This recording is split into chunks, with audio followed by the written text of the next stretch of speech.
بسم اللہ الرحمن الرحیم۔ ان سے کہا جائے گا کہ جو اعمال تم ایام گزشتہ میں آگے بھیج چکے ہو ان کے عوض مزے سے کھاؤ اور پیو، اور جس کا نامہ اعمال اس کے بائیں ہاتھ میں دیا جائے گا تو وہ کہے گا اے کاش مجھ کو میرا اعمال نامہ نہ دیا جاتا اور مجھے معلوم نہ ہوتا کہ میرا حساب کیا ہے۔ اے کاش موت میرا کام تمام کر چکی ہوتی، آج میرا مال میرے کچھ بھی کام نہ آیا، مجھ سے میرا اقتدار جاتا رہا۔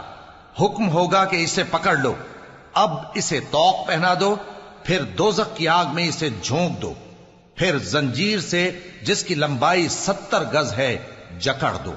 یہ نہ تو اللہ عظمت والے پر ایمان لاتا تھا اور نہ فقیر کے کھانا کھلانے کی ترغیب دیتا تھا، سو آج اس کا بھی یہاں کوئی دوست نہیں اور نہ اس کے لیے کوئی کھانا ہے سوائے زخموں کے دھون۔